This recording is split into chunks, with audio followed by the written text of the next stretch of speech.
உயிர் பாதுகாப்பு மிகவும் முக்கியம் சகோதர சகோதரிகளே. வாகனத்தில் செல்லும் போது உயிர் பாதுகாப்பு ரொம்ப முக்கியமான ஒன்று. ஏனென்றால் வாகனம் உங்களை சுமந்து செல்கிறது. ஆனா நீங்க எதை சுமந்து செல்வீங்க தெரியுமா? உங்க பிள்ளைங்களை சுமந்து செல்வீங்க, உங்களுடைய குடும்பத்தை சுமந்து செல்வீங்க, உங்களுடைய எதிர்காலத்தை சுமந்து செல்வீங்க. நான் இப்படி எல்லாம் அப்படின்னு சொல்லிட்டு திட்டங்களை சுமந்து செல்வீங்க, வாழ்க்கையின் வட்டங்களை சுமந்து செல்வீங்க. இப்படி செல்லக்கூடிய நேரத்தில் அந்த வாகனத்தில் ஏதேனும் பாதிப்பு ஏற்பட்டு விட்டால் நவுதுபில்லாஹ், அல்லாஹ் பாதுகாக்க வேண்டும். ஏனென்றால் பயணம் என்பது பயத்தில் உருவாக்கப்பட்டிருக்கிறது. அந்த காலத்தில் ஒட்டகங்களில் பயணம் செய்தார்கள், அதிலேயே இவ்வளவு பெரிய பாதுகாப்பை எல்லாம் தேடிக்கொண்டு சென்றனர். ஆனால் இன்று பயங்கரமான வாகனங்கள் நமக்கு கிடைக்கப்பட்டிருக்கின்றன. பஸ் பயணம் கூட பயம், மோட்டார் சைக்கிள் பயணம் கூட பயம், கார் பயணம் ஆகப்பெரிய பயம், ரயில் பயணம் கூட பயம். நீங்கள் நினைக்கலாம் ரயில் பயணத்தில் எந்த பயமும் இல்லை என்று. கடந்த சில மாதங்களுக்கு முன்பு ஒரு கோர விபத்தில் பல மக்கள், பல உறவுகளை நாம் இழந்தோமே. எதில்? ரயில் பயணத்தில் இழந்தோம். அந்த மக்களை குற்றியும் குலையுருமாக சில மக்களை தூக்கி கொண்டு மருத்துவமனைக்கு கொண்டு சென்ற அந்த கோர விபத்தின் காட்சியை டிவிக்கள் வாயிலாக, மீடியாக்கள் வாயிலாக நாம் பார்த்து பதறினோமே. ரயில் விபத்து சகோதர சகோதரிகளே, அதில் ரயில்ல போனா ரொம்ப சேஃப்டியா போவே அப்படின்றதெல்லாம் கிடையாது. விமானம் சொல்லவே வேணாம், அந்தரத்தில் பயணம், அந்தரத்தில் பயணம், ஆபத்தில் பயணம். இந்த பயணத்தில் என் ரப்பின் பாதுகாப்பை நான் எப்படி கேட்பது? எங்கள் முஹம்மது ரசூலுல்லாஹி ஸல்லல்லாஹு அலைஹி வஸல்லம் அவர்கள் கேட்ட சில பயண துஆக்களை உங்களுக்கு நான் கற்றுத்தர விளைகிறேன். முதல்ல பார்த்தீங்கன்னு சொன்னா பெருமானார் ஸல்லல்லாஹு அலைஹி வஸல்லம் பயணத்திற்கென்று அழகான முதல்ல வலது கால முன்வைக்கணும். வாகனத்துல ஏறும் போது நீங்க எதை யோசிக்கிறீங்களோ யோசிக்கலையோ, சுடிதாரை எடுத்துட்டனா, சேலையை எடுத்துட்டனா, கல்யாண வீட்டுக்கு நகையை எடுத்துட்டனா, அவங்களுக்கு சட்டை பேண்ட்டை வச்சுட்டனா, பிள்ளைங்களுக்கு உண்டான இதுகளை எடுத்துட்டனா, அதை எடுத்துட்டனா, இதை எடுத்துட்டனான்ற அந்த தேடுதலுக்கு முன்னாடி நான் வலது கால முன்வைக்கிறேனான்றத பாருங்க. வாகனத்தில் ஏறும்போது பிஸ்மில்லாஹி தவக்கல்து அலல்லாஹ் என்ற வார்த்தையை கொண்டு உங்களுடைய பயணத்தை ஆரம்பம் செய்யுங்க. அதற்கடுத்து பெருமானார் ஸல்லல்லாஹு அலைஹி வஸல்லம் அற்புதமான முறையில் சொல்லி தந்த சில வேர்ட்ஸ், அற்புதமான வார்த்தைகள். என்ன அழகான வார்த்தை கத்து கொடுத்தாங்க. வாயில ரொம்ப இலகுவா நுழையக்கூடியது, ஆனால் உயிரை பாதுகாக்கக்கூடிய, உடலை பாதுகாக்கக்கூடிய, உடைமைகளை பாதுகாக்கக்கூடிய, என் வாகனத்தை பாதுகாக்கக்கூடிய, என் அபிலாஷைகளை பாதுகாக்கக்கூடிய, அந்த சீக்கிரத்திலேயே நான் சேர வேண்டிய ஊருக்கு என்னை அழகான முறையில் கொண்டு செல்லக்கூடிய அற்புதமான ஒரு வேர்ட்ஸ் என் ரப்பின் வார்த்தைகள். பிஸ்மில்லா, பிஸ்மில்லா, பிஸ்மில்லா 3 முறை கூற வேண்டும். வாகனத்தில் ஏறி அமர்ந்த உடனே இதுதான் சொல்லணும். பிஸ்மில்லா, பிஸ்மில்லா, பிஸ்மில்லா, அல்ஹம்துலில்லாஹ், அல்ஹம்துலில்லாஹ்.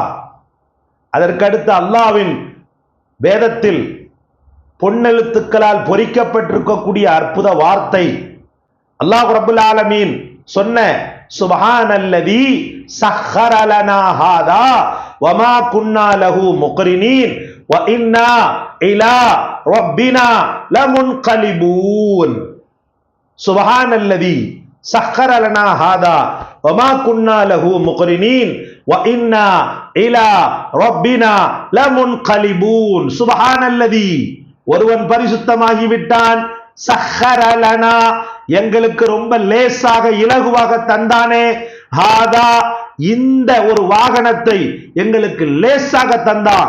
ஒரு காலம்லாம் பயணம் பண்றதுன்றது ரொம்ப கஷ்டமாக இருந்துச்சு, ஆனா இப்போ ரொம்ப ஈஸியாக எங்களுக்கு தந்தானே.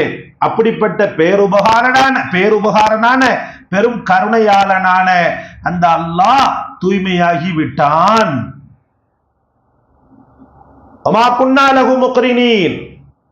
எங்களுக்கெல்லாம் எந்த சக்தியும் கிடையாது, எந்த திட்டமும் கிடையாது, எந்த ஊக்கமும் கிடையாது.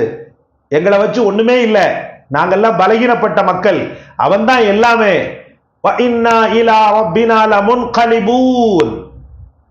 எங்கள் ரப்பிடத்திலேயே நாங்கள் மீளக்கூடியவர்களாக திரும்பக்கூடியவர்களாக இருக்கிறோம். நிச்சயமாக நாங்கள் எங்கள் ரப்பிடத்திலேயே மீளக்கூடியவர்களாக திரும்பக்கூடியவர்களாக இருக்கிறோம் என்று பெருமானார் ஸல்லல்லாஹு அலைஹி வஸல்லம் அவர்கள் சொல்வார்கள். இது முஸ்லிம்ல இந்த ஹதீஸ் பதிவு செய்யப்பட்டிருக்கிறது.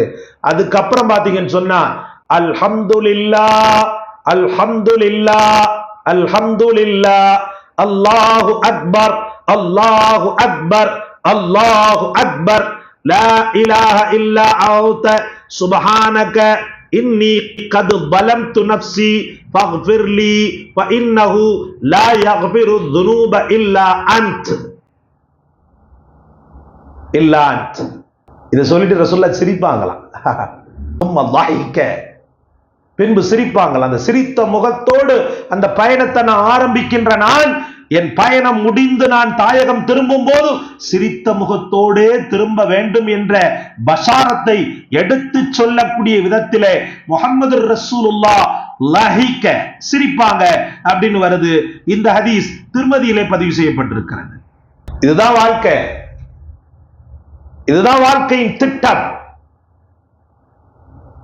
பயணத்திற்கென்று பாதுகாப்பை புரொடக்டை பெருமானார் ஸல்லல்லாஹு அலைஹி வஸல்லம் அணிகலன்களாக நமக்கு அணிவித்திருக்கின்றனர். பூச்சரமாக நம்முடைய கழுத்திலே போட்டிருக்கின்றனர். அதனால மறக்கக்கூடாது. கடும் விபத்துக்கள் அல்லாஹு அக்பர் சொல்லி மாள முடியாது. கடந்த சில வருடங்களுக்கு முன்பு 9 உலமாக்கள் குற்றீரும் குலையுமாக எத்தனை உயிர்களை நாம் இழந்திருக்கிறோம். இப்படியெல்லாம் புகழும் போது அந்த ரப்பு நம்மளை கைவிடுவானா? எத்தனை பிஸ்மில்லா சொன்ன, எத்தனை அல்ஹம்துலில்லாஹ் சொன்ன, எத்தனை அல்லாஹ் அக்பர் சொன்ன, எத்தனை லா இலாஹ இல்லல்லாஹ் சொன்ன. அது மட்டும் இல்லாம நீ தௌபா வேற. என்ன வார்த்தை பாருங்க, லா இலாஹ இல்லா அன்த், உன்னை தவிர கடவுள் இல்ல, சுப்ஹானக நீ பரிசுத்தமாயிட்ட, இன்னி கத் ظلمت நஃப்ஸி நான் எனக்கு நானே என் நஃப்ஸுக்கே நான் அநியாயம் பண்ணிக்கொண்டேன், ஃபக்ஃபிர் லீ நீ என்ன மன்னிச்சிடு, ஃபஇன்னஹு லா யக்ஃபிரு ذுனூப இல்லா அன்த், உன்னை தவிர பாவத்தை மன்னிப்பவன் யாருமே இல்லை. இந்த வேர்டுகளை சொல்லிட்டு போகும்போது எப்படி அல்லாஹ்வுடைய பாதுகாப்பு கிடைக்காம இருக்கும்? பாதுகாப்பு பாதுகாப்பு பாதுகாப்பு. வாகன பாதுகாப்பு என்பது இதுதான், இந்த வார்த்தைகள் தான். இது ஷோல்டர்ஸ், கேடயம், கேடயத்தை போல சகோதர சகோதரிகளே, வீரர்களை போல இந்த வீரர்கள் உங்களை பாதுகாக்கின்றனர். திருட்டு பயத்தில் இருந்து பாதுகாக்கின்றனர், விபத்து பயத்தில் இருந்து பாதுகாக்கின்றனர், கொடூர மரணத்தில் இருந்து பாதுகாக்கின்றனர். சாதாரணப்பட்ட விஷயம் அல்ல சகோதர சகோதரிகளே.